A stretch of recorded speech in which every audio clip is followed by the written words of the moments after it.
Letter 19. Insist to be the first. Wealth is directly proportional to goal. One is either planning to succeed or planning to fail. March 15, 1931.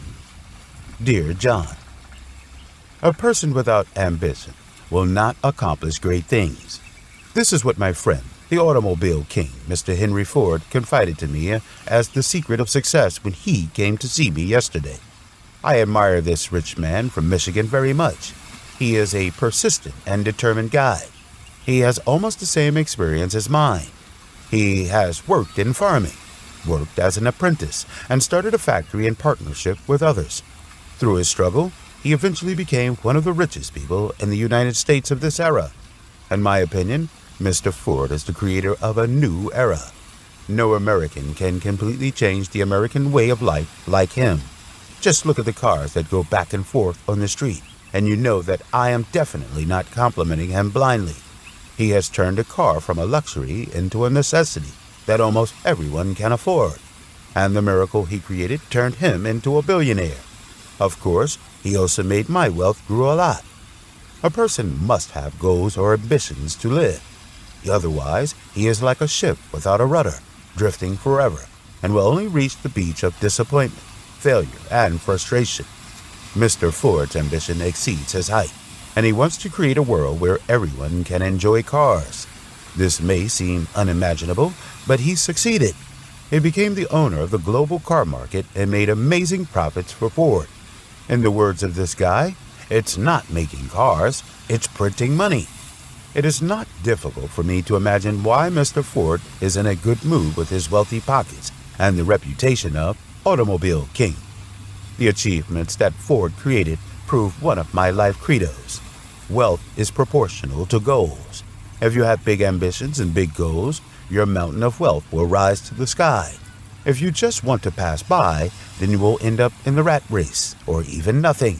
Even if the wealth is close to you, you will only get a little bit of it. Before Mr. Ford succeeded, there were many automakers that were much stronger than him, but many of them went bankrupt. People are created for a purpose. A person is either planning to succeed or planning to fail. This is the experience of my life. I never seem to lack ambition. Since I was very young, to become the richest person has always been my impulsive ambition and dream. This seems a bit too big for a poor boy, but I think the goal must be great, because if you want to be successful, there must be stimulation. A great goal can enable you to exert all your strength, and there will be stimulation. Losing the excitement means that there is no strong force to push you forward. I often remind myself to not make any small plan, because it cannot inspire the soul. Of course, the opportunity to become great is not like the rapid decline of the Niagara Falls, but slowly, one drop at a time. The difference between greatness and close to greatness is the realization that if you expect greatness, you must work toward your goals every day. But for a poor boy, how can this great dream become a tangible reality? Should it be achieved by working hard for others? This is a stupid idea. I believe that working hard for myself will make me rich, but I do not believe that working hard for others will make me successful. Before I lived in Billionaire's Row, 57th Street in Manhattan, I discovered that by my side, many poor people are the hardest working people. The reality is so cruel. Regardless of whether employees work hard or not, few people work for their bosses to become rich. The salary earned by working for the boss can only keep the employee alive under reasonable expectations. Although the employee may make a lot of money, it is difficult to become rich. I have always regarded working hard to get rich as a lie, and never regarded working for others as a good way to accumulate considerable wealth. On the contrary, I am very convinced that working for myself can make me rich. All the actions I take are aligned to my great dream and the various goals that I continue to achieve in order to reach my goal. When I left school and looked for a job, I set myself a goal: to go to a first-class company, to become a first-class employee, because a first-class company will give me first-class experience, shape my first-class ability, let me grow a first-class insight, and make me a handsome income. That is the capital to create my future business, and all of this is undoubtedly the most solid cornerstone of my road to success. Of course, working in a big company allows me to think about problems in a big company's way. This is very important. Therefore, I admire big companies, and I want to go to high-profile companies. However, this is destined to make me suffer. I first went to a bank. I was very unlucky and was rejected. I went to the railway company again, but I still returned home in grief. The weather at that time seemed to be against me, and the heat was unbearable. But desperately, I kept searching. During that period, looking for a job became my only occupation. At 8 o'clock every morning, I tried my best to dress myself up, and then I left my residence to start a new round of appointment interviews. For several weeks, I ran the companies on the list, but I still found nothing. This looks terrible, doesn't it? But no one can stop you from moving forward. The person who hinders you the most is yourself. You are the only one who can go on forever. I warned myself. If you do not want others to steal your dreams, then you stand up immediately after being knocked down by setbacks. I was not frustrated or discouraged, but continuous setbacks strengthened my determination. I started from scratch again, running one by one, and a few companies even let me run 2 or 3 times. God never abandoned me. This indomitable job-hunting journey finally ended in one afternoon 6 weeks later. On September 26, 1855, I was hired by Hewitt Tuttle Company. This day seemed to determine everything in my future. To this day, whenever I ask myself what would happen if I did not get the job, I often tremble all over, because I know what I got from that job and what will happen to me without it.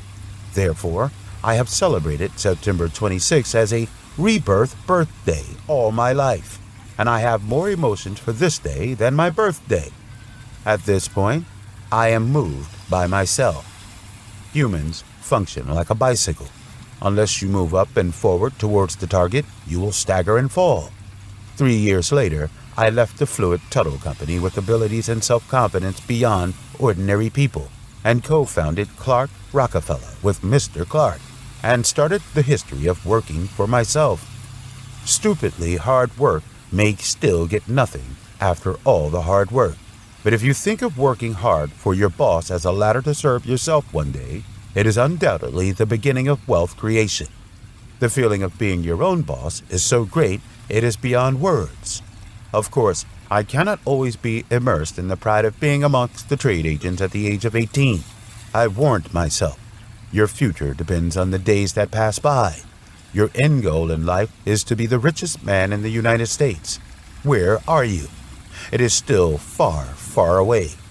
You must continue to work hard for yourself. Being the richest person is the basis for my efforts and the strength to spur myself. In the past few decades, I have always been a believer in the pursuit of excellence. The one sentence I most often motivates myself with is, for me, second place is no different from last place. If you understand it, you will think that it is not surprising that I rule the oil industry as the indisputable king. Each of us lives in hope, but I live more in the achievement of my goals. My goal in life is to be the number one. This is also the life plan that I try to make and abide by. All my efforts and actions are loyal to my life goals and life rules. God gave us smart minds and strong muscles, not to make us losers, but to make us great winners. 20 years ago today, the federal court disbanded our happy family. But whenever I think of the achievements I have created, I get excited. A great life is the process of conquering excellence. We must move forward to this goal, not be afraid of pain, be resolute, and be prepared to fall on the long road. Love your father.